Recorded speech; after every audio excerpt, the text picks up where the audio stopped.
네, 우리가 가장 민감하게 생각하는 문제고 지금은 이제 많은 믿지 않는 분들을 전도를 나갔을 때 현장에서 듣는 질문이기도 하고 또 교회 안에 있는 젊은 세대들 또 약간의 또 이성적인 분들이 가장 많이 하는 질문들이 그 대형 교회에 대한 어떤 편견, 오해? 우리가 생각할 때는 오해지만 그들은 그것이 맞다고 생각하고 있거든요. 왜 이런 일을 닿게 했을 때 또 이렇게 질문을 받았을 때 우리는 어떤 대답을 해줘야 할까 많이 고민이 되실 거예요. 그런데 그때는 이제 이렇게 대답을 해주시면 될 것 같아요. 일단 이런 것이 시작하게 된 계기는 뭐냐면 첫 번째는 뭐냐면 교회에 대한 기대감이에요. 어떤 종교에 대한 또 신성시대는 어떤 그래서 지금보다 예전에는요 교회는 약간 신성 불가침 그 종교에 대한 그 거룩함 이런 것에 대해서 기대감이 아주 컸었거든요. 그런데 이제 매스 미디어 시대가 되고 많은 미디어들을 통해서 막 정보들이 쏟아져 나오게 됐잖아요. 예전에는 먼 거리에서 일어나는 일을 직접 전달해서 듣지 않으면 몰랐었다는 거죠. 근데 이제는 뭐 정보가 너무나 교류가 잘 되다 보니까 들어야 되는 소리들이 안 들어야 되는 소리들이 많이 들리게 됐죠. 그런데 이게 저희 기독교뿐만 아니라 종교는 다 똑같다라는 거죠. 그런데 이렇게 꼭 대형 교회에 대해만은 이렇게 오해를 하고 편견을 가지고 약간은 부정적인 견해를 가지고 있는 것을 여러분들이 볼 거예요. 그럼 이 문제를 어떻게 해결해 줘야 되나? 이렇게 왜 이런 것들이 시작됐는지를 알면 그걸 풀어줄 수가 있겠죠. 우리가 X세대 이전 세대를 베이비 부모 세대라고 얘기를 하는데 그 이전 세대는 사실은 먹고 사는 게 굉장히 중요했어요. 그러다 보니까 많은 것, 큰 것, 이거에 대한 동경이 컸었죠. 그래서 대형화되는 거에 대해서 굉장히 동경하는 시대였어요. 그 세대가. 그래서 냉장고도 대형화돼야 좋고 집도 커야 되고 뭐든지 큰 게 좋았어요. 그런데 이제 이렇게 이 문제, 먹고 사는 문제가 해결되기 시작하면서 개인주의가 들어오기 시작했죠. 그 계기가 우리 세대로 분류하면 이제 X세대 정도 될 것 같아요. 근데 X세대부터 점점 개인주의가 되기 시작했죠. 그러면서 가치 기준이 어떻게 달라졌냐면 작은 것의 소중함, 작은 것의 아름다움 이런 것들에 집중하기 시작했죠. 그리고 이제 치열하게 살아냈던 그 세대가 이제 그런 치열하게 살면서 어떤 오류 이를테면 뭐 큰 강한 것들이 지배를 하게 됐었다라는 거죠. 그 당시에.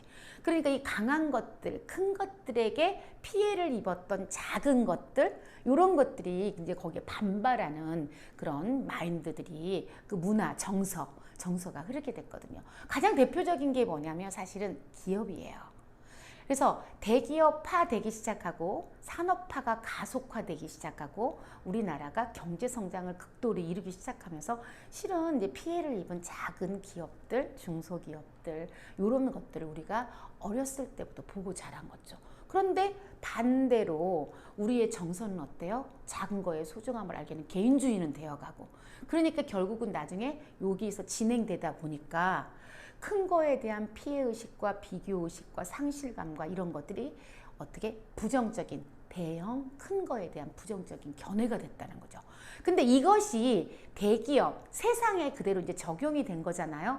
어디로 그대로 왔냐면 교회로 그대로 오게 된 거예요. 그래서 대기업과 교회를 동일선상에 놓기 시작한 거죠. 근데 사실은 기업과 교회는 시작부터가 다르고 구성부터가 다르고 목적이 달라요. 기업의 목적은 이윤 추구거든요. 그죠? 그런데 교회는 이윤 추구가 아니잖아요. 사랑이고 섬김이고 영혼이에요. 너무나 다르게 시작해서 이윤 추구를 위해서 대기업이 됐고 여기서는 사랑이고 섬김이고 영혼에 집중해서 대형교회가 된 거죠. 결과물이 아주 다른데 똑같은 동일선상에서 놓고 그런 부정적인 시각으로 바라보고 있다는 것이죠.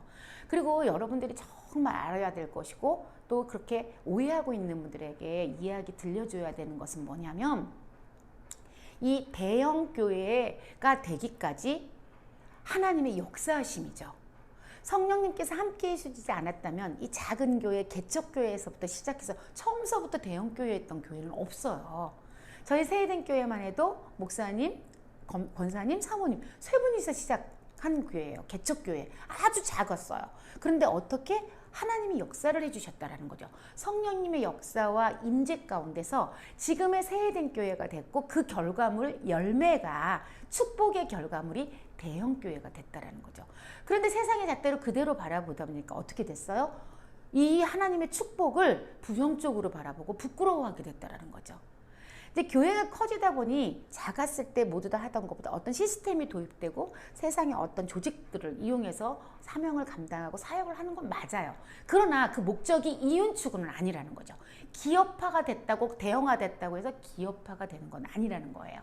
세상의 어떤 방법론적으로 해서 이끌어가고 사역해가는 그 방법이 다르다라는 거. 그래서 이 대형화된 교회가 대기업과 다른 그런 오해의 편견에서 벗어날 수 있다는 거죠. 그리고요, 큰 장점은 뭐냐면 우리가 이렇게 큰 교회만이 할 수 있는 일들이 있다는 거죠. 작은 교회는 작은 교회처럼 소중해요. 그리고 이렇게 하나님께서 역사이시고 부흥시킨 큰 교회로서는 또 큰 교회만이 감당해야 될 일을 하겠죠.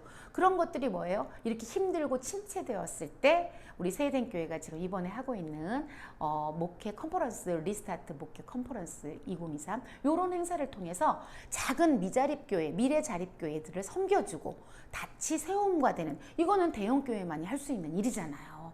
하나님께서는 그릇대로 쓰인다고 그랬어요. 각자 자기 그릇대로 하나님께서 이 조그맣고 소중했던 교회를 부흥시키고 성장시켜서 이렇게 큰 교회가 되게 하셔서 또 그 교회만이 할 수 있는 거룩한 일들을 또 이뤄나가신다는 거죠. 그런 것들을 기억하신다면 하나님의 역사하심의 결과가 대형교회고 이 대형교회를 통하여서만 할 수 있는 그런 일들을, 거룩한 일들을 또 행하시는구나. 그래서 우리 신앙생활 하시는 분들은 작은 교회도 너무나 소중하고 큰 대형교회도 너무나 소중하고 큰 대형교회에도 작은 교회, 조그만 교회에도 성령님의 역사와 임재는 언제나 나타나고 있고, 우리 대형교회 다니는 성도님들, 또 대형교회를 섬기시는 분들 혹여라도 내가 대형교회니까 위축되지 마시고 성령의 역사와 임재의 결과, 축복의 열매라는 것을 잊지 않으셨으면 좋겠어요. 네, 여러분들이 그 고민하던, 늘 듣던 질문에 대한 답이 되었으니까 이제 그 답을 가지고 나가셔서 현장에서 여러분들이 오해와 편견에 대해서 이렇게 풀어주면서 우리 대형교회에 이게 하나님의 축복의 결과라고 확실하게 대답해 주실 수 있는 그런 시간이 되었었으면 좋겠습니다. 네, 여러분들 또 화이팅 하시고요. 감사합니다.